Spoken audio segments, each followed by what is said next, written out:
Someone gave me a Get Better Soon card this week, which I thought was a bit unusual because I've not been feeling ill. And so I opened it up and they were talking about my preaching. That's faked. Hey, it's great to be with you today. It's awesome.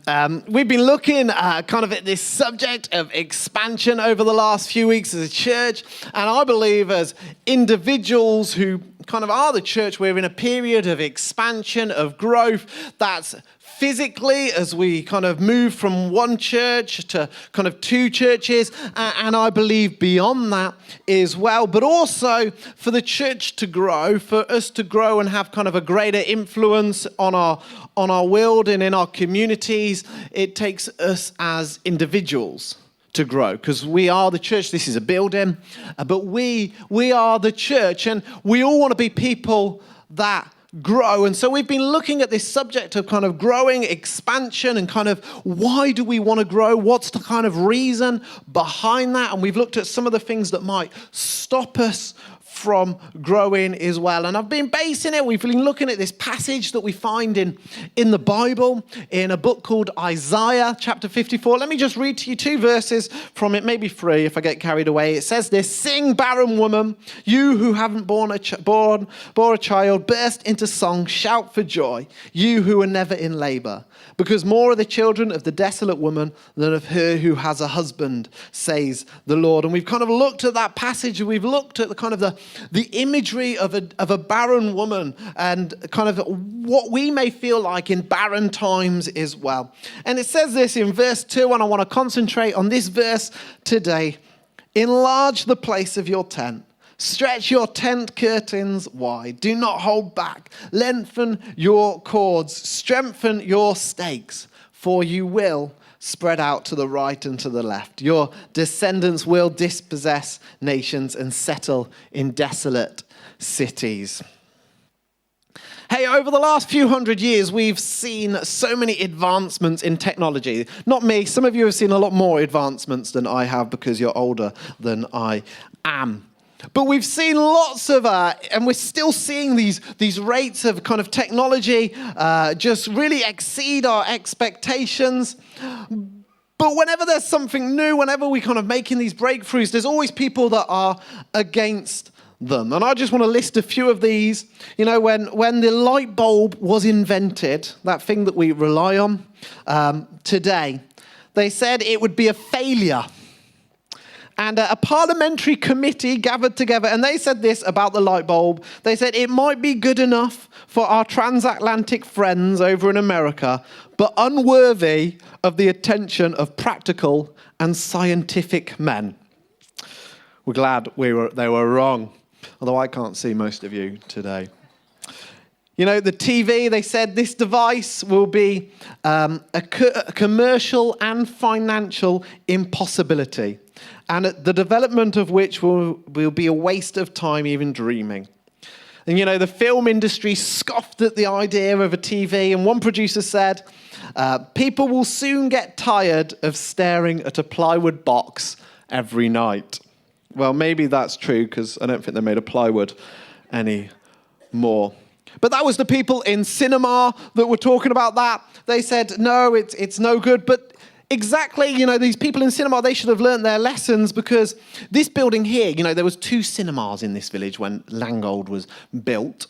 And hopefully I'm going to get this right. The corner pocket down the road, that was a cinema, and this was the silent cinema. There was no words in this cinema, and the silent cinemas came first before the talking cinemas came. But they said this, the people who were in early cinema, they said this about talking pictures. They said talking does not belong in pictures. Of aeroplanes, they said they're interesting scientific toys, but of no military value.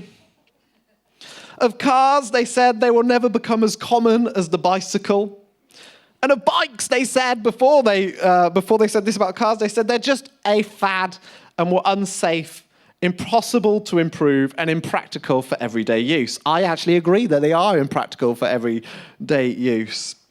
Computers, they said there is no reason for anyone to ever have one in their home, but now we've all got them in our pockets, or if you're on Facebook right now, in your hand. Slightly different of nail polish.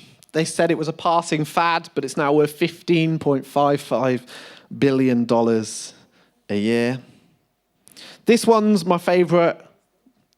In England, whilst this was taking off all across Europe, in England, the wettest country known to man, they said umbrellas will never catch on here in England.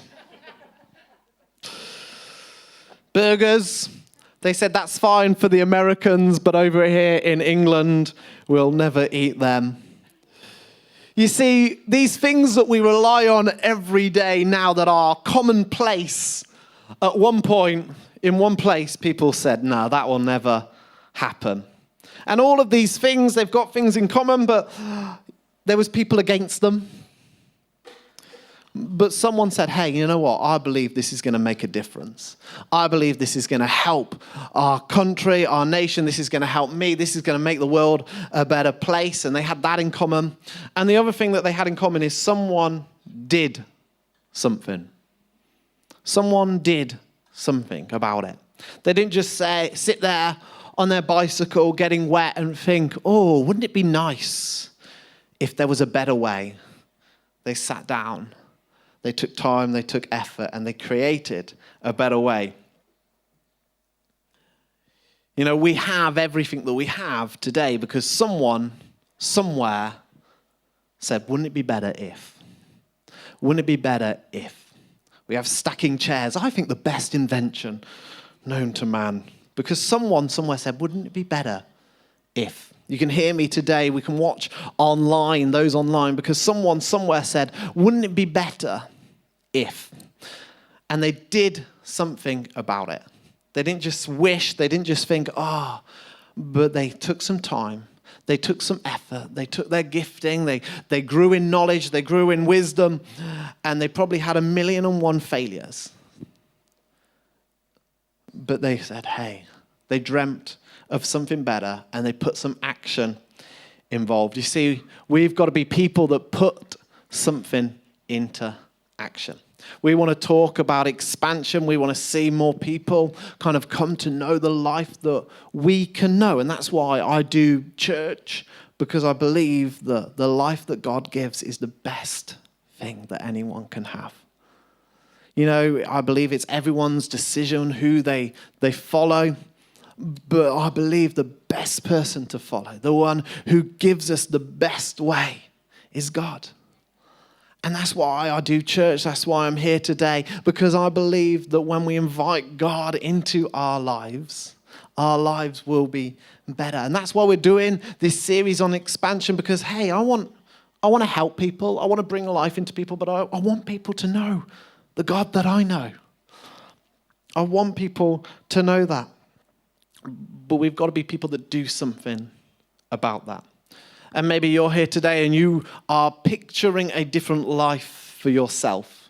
You're picturing something different in your life. You're picturing, if only there was a better way. If only I wasn't stuck in this place. If only something looked different.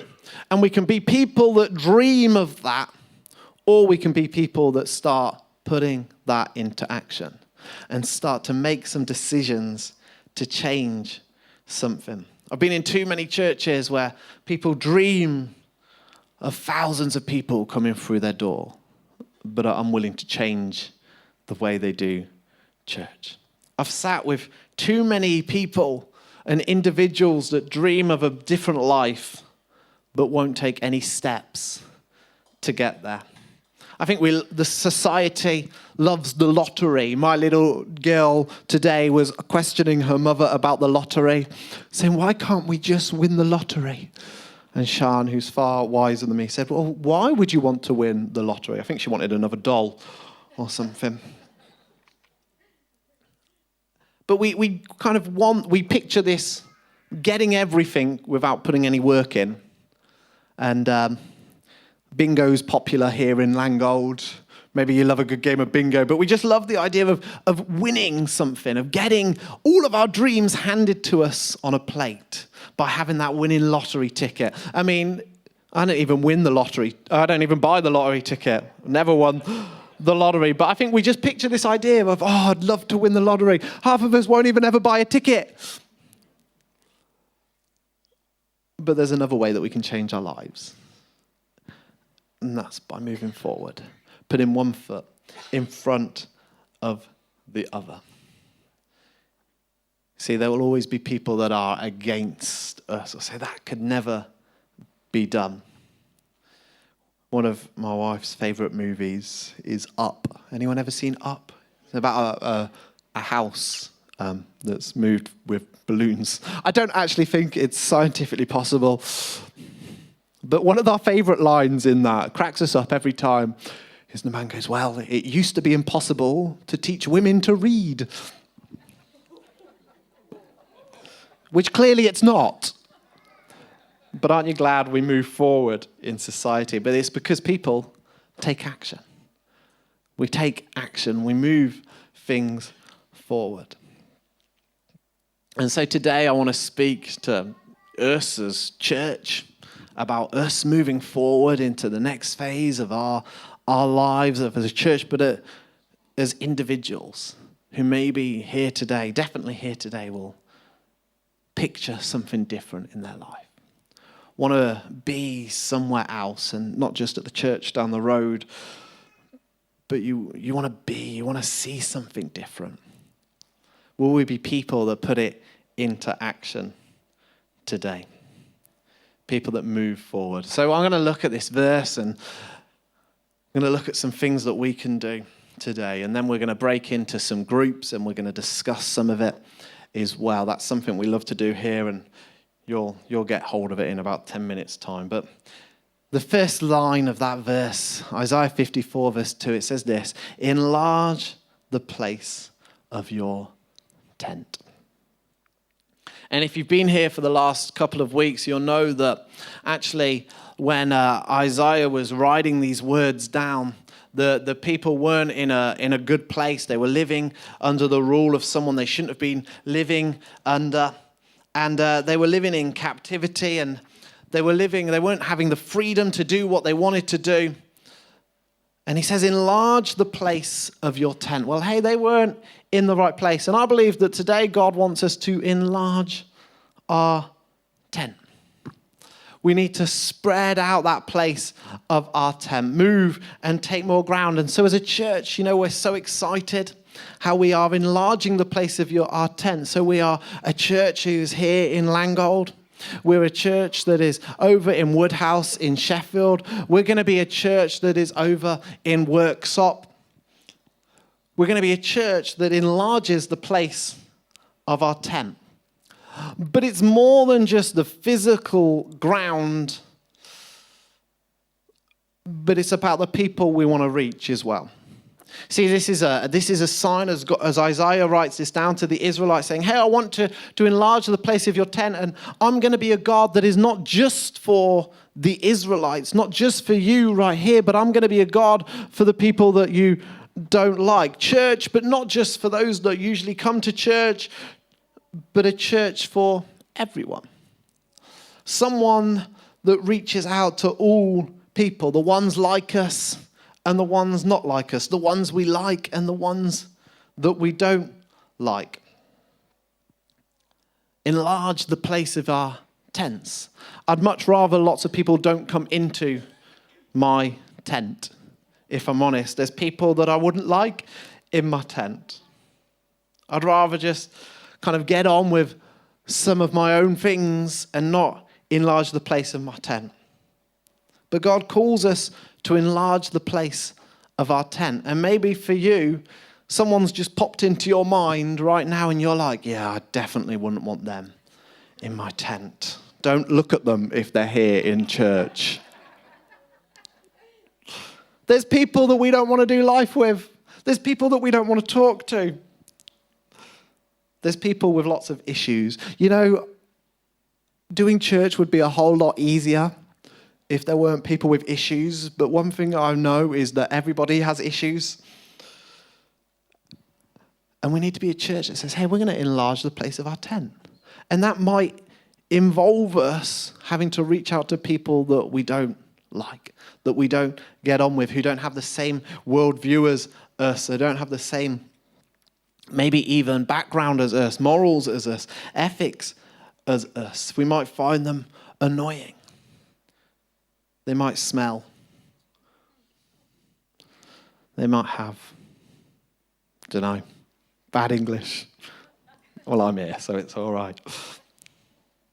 But God is calling us to not just reach out to the people that we like, not just reach out to the people that, hey, you would fit in well here, but to reach out, to enlarge the place of our tent. As a verse, Jesus says, hey, lo, it's no longer Jew or Greek, male or female, slave or free. Maybe today it's addict or sober, black or white, depressed or happy, homeless or rich. We're going to be a church that enlarges our tent. And are we going to be individuals that enlarge our tent and say, hey, yeah, come into my tent. Let's make room for the people that we might not have made room for in the past. It goes on, it says, stretch your curtains wide. And this isn't just about like opening up your curtains so that people can see into your tent, but the actual curtain, the fabric of the tent itself. It's saying, hey, let's physically make this bigger so that more people can get in. I don't know if you've ever put up a trampoline. Has anyone ever put up a trampoline? Yeah, some people have put up a trampoline. And like, when I put up a trampoline for our girls, not only was I cursing the people who gave us this trampoline, but you have to like stretch out the actual I don't know what it's called, the trampoline fabric, the bouncy thing that you go up and down on. And you're like stretching it out, and you think, this isn't going to stretch any further, but you've still got like 7 inches to go. And sometimes we've got to stretch ourselves. It might not be easy, it might not be comfortable, but maybe God's calling us to go further than we've been before.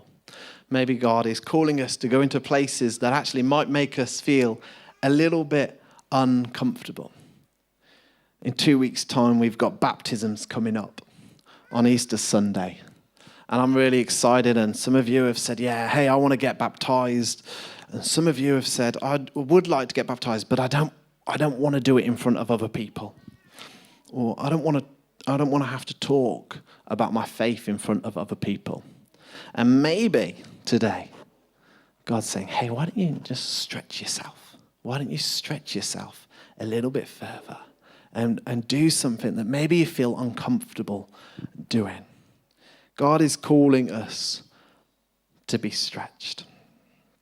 Stretch open your curtains wide. It says, don't hold back.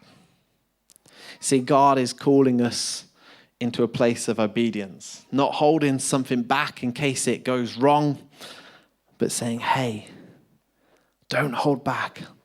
Going to a place of no return. There's stories in the Bible, and you all probably have stories where you kind of get to a place of no return. When God calls people, he says, hey, I want you to follow me. I want you to give my all. And now I'm like, okay, God, I'll follow you, but maybe I'll just have this little safety net back here, just in case. But God's saying, don't hold back. Give everything over to me. You see, that's kind of part of being a Christian. We follow him. And maybe we follow him into a place where if we lost him, we'd be stuck. But maybe you've been on a journey of following Christ, but you keep on looking around and say, hey, well, it's okay because I can find my way back here. I can get back to where I was. Or maybe in your pocket, you've still got Google Maps just in case things go wrong. And God is calling us to get to a place of complete reliance on him. It says, lengthen your cords.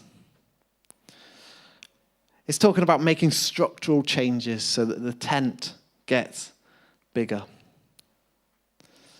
Maybe things need to change. I remember we used to take the youth on camp every year, and it was awful because it would rain. No, it was good fun. And we had a big kind of marquee that we would put up as like a communal tent where we would have our breakfast, our lunch, and we would chill. And but it was a lot of work putting up this tent. And I remember one year we put up this tent and it was all fine, it was all good. But then maybe 2 nights in, the weather suddenly changed. And in the middle of the night, I remember getting out of my tent to find that the big marquee was no longer standing.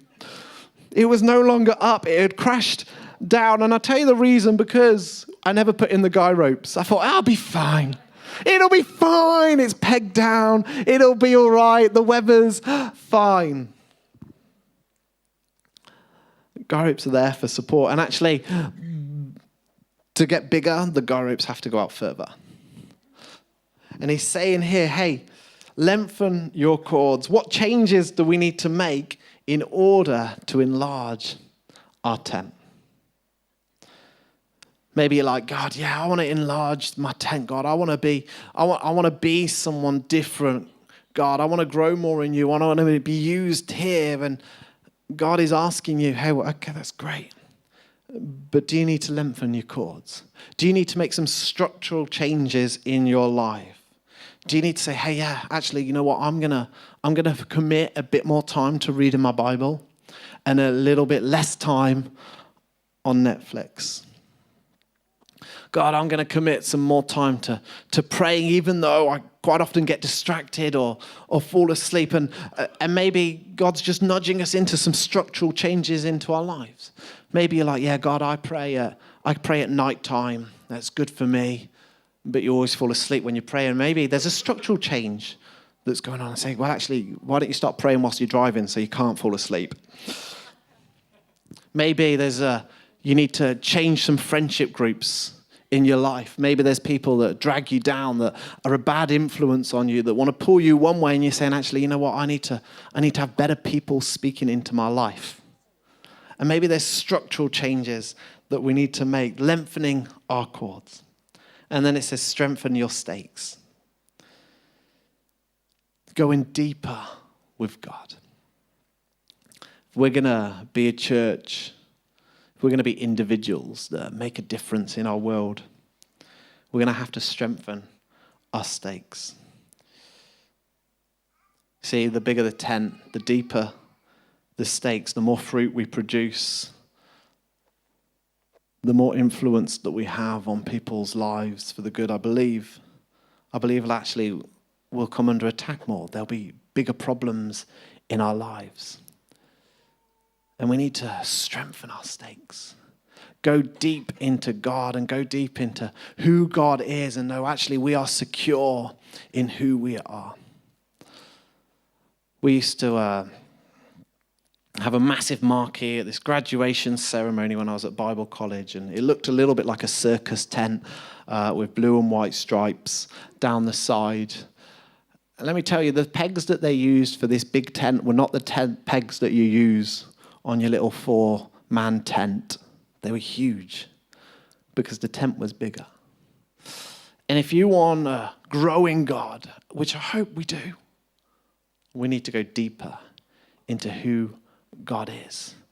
And that's not just going to happen by coming to church once a week. It's going to happen by us saying, yeah, God, I'm going to strengthen my stakes in you. I'm going to spend time with you every day. I'm going to rely on you every day. We want to be a church that enlarges the place of our tent. We want to be a church that brings life into loads of people. And maybe today, God's just nudging you to do something different, to take you to a place that is uncomfortable. I don't know what that is for some of us. Let me give you a few suggestions. We've got some stuff coming up. Maybe it is baptism. You've never been baptized before, where we kind of go underwater and we pull you back out. It's okay. You're only under there for a second. We're not asking you to be an Olympic swimmer.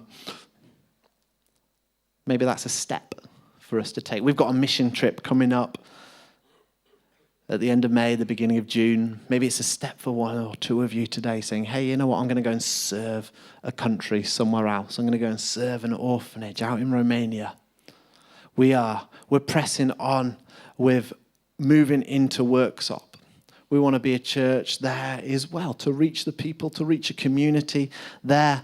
And maybe, we're going to be taking up another offering for that soon, where we kind of commit, because it takes money to do that. And maybe you gave last year, and maybe God's saying, hey, I want you to give something again this year as well. Towards that, maybe God is just nudging us into a place of stretching today. Maybe he's just nudging us into a place where, hey, you know what? I'm going to watch a little bit less TV and spend a little bit more time reading my Bible. Hey, I'm going to spend a little bit less time on Facebook and a little bit more time praying. Maybe God's just nudging us into some of those places today. God, I pray that we would be people that put it into action. That we would not just dream of being able to reach more people for you. That we would not just dream of knowing you better for ourselves, God. But we would be people that follow what you are asking us to do. Lord, that would be people that are stretched. That would be people that don't hold back. We'd be people that lengthen our cords, Lord, and strengthen our stakes. That we would truly know you more, Lord. Thank you so much for watching The Preach. It has been an amazing morning, and we would love to see you in the week at any of our events. So stay up to date on our social media, on our website. Keep checking, because we update things all the time. We have so much going on, and we'd love to see you there. Have a great week.